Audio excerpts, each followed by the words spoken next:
Les collines d'Hollywood, en proie aux flammes. À Los Angeles, les incendies sont hors de contrôle. Depuis mardi, les foyers se multiplient. Des quartiers entiers sont détruits. 130 000 personnes ont été appelées à évacuer.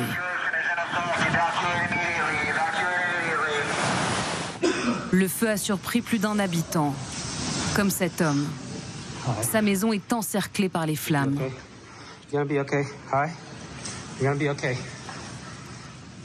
Image impressionnante dans cette autre vidéo.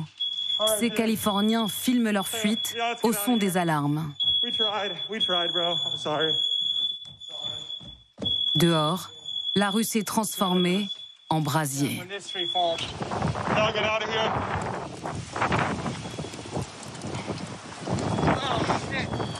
Sur la route, ces automobilistes abandonnent leur véhicule.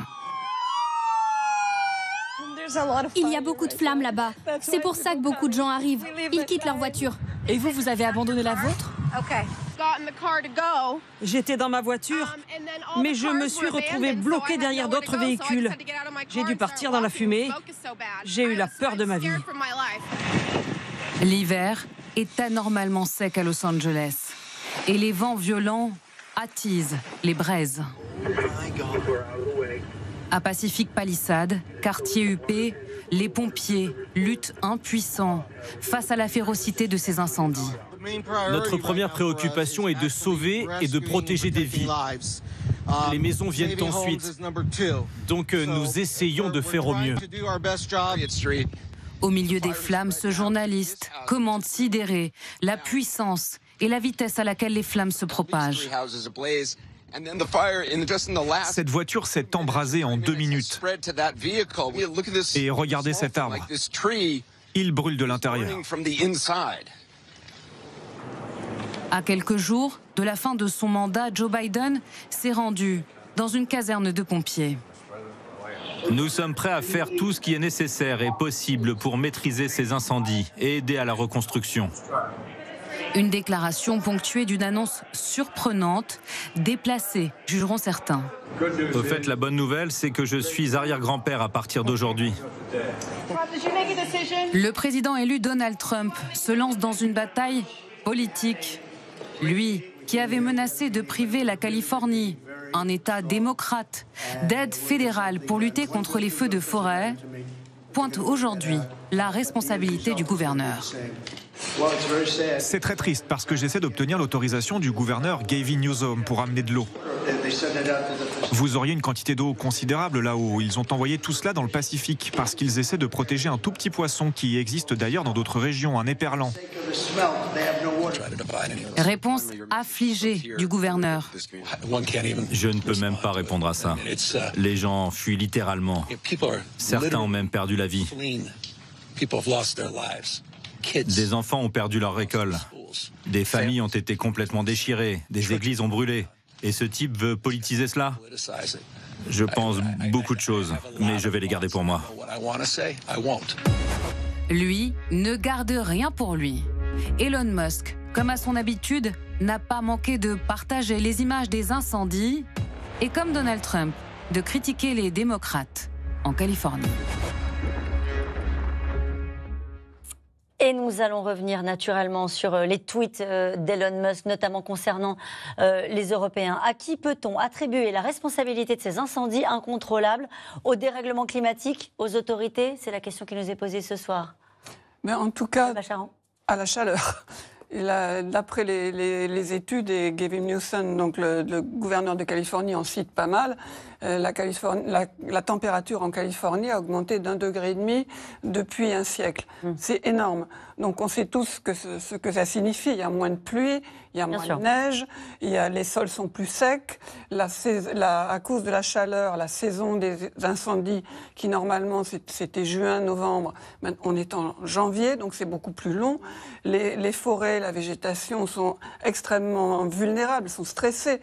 Donc ça se dessèche, ça devient vraiment des fagots prêts à s'embraser. On manque d'eau, non pas forcément parce qu'elle est mal gérée, parce qu'il n'y en a pas assez. Mais est-ce qu'il a raison sur une partie de ces phrases, Donald Trump, lorsqu'il dit qu'il y a des dysfonctionnements? Est-ce qu'il y a des dysfonctionnements dans la façon dont cette végétation a été traitée, dont les pompiers sont organisés sur une ville comme Los Angeles? Est-ce qu'il a raison? C'est vrai qu'on manque de pompiers. Il y a 3400 pompiers publics, si j'ose dire.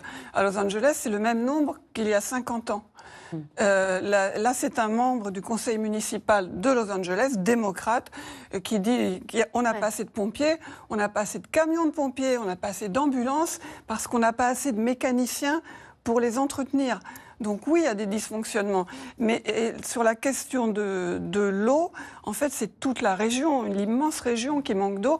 On a le fleuve Colorado qui circule dans 7 États américains, qui part du Colorado, comme son nom l'indique, mais qui est crucial pour toute la Californie du Sud, particulièrement les zones très urbanisées. C'est ce qui brûle en ce moment, où la consommation augmente sans arrêt.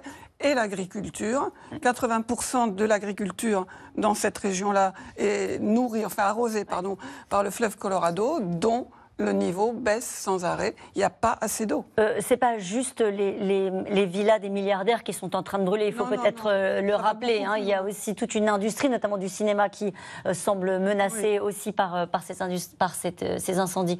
Vous vouliez dire un mot sur les pompiers et la façon dont ça se passe en Californie? Même si, alors il y a des problèmes structurels en Californie. Ça n'a rien à voir avec la politique. Mais depuis 30 ans, il y a une hyper sécheresse. Il y a des problèmes vraiment d'infrastructure. Les canalisations sont hyper vieilles et on manque de pompiers. Et il y a quelques années, j'ai tourné un reportage à Los Angeles complètement édifiant sur effectivement des pompiers privés qui se mettent en place. La Californie, c'est aussi à l'image des États-Unis avec cette inégalité absolument énorme. Et donc, comme il n'y a pas assez de pompiers, comme vient de le dire Nicole, les riches, les plus riches en tout cas, prennent des assurances supplémentaires pour qu'il y ait des entreprises de pompiers privés qui interviennent. Et on avait été lors de feux de Los Angeles avec une de ces entreprises. Et vraiment, c'est des pompiers privés qui arrivent. La maison du client est en train de brûler, on l'arrose. Et le reste, maison d'à côté, elle n'est pas cliente chez nous, on la laisse brûler, sauf si les feux de la maison d'à côté peuvent être susceptibles de se déporter, de brûler la maison de mon client. Et ça, c'était quand même assez lunaire à voir. Tara Varma.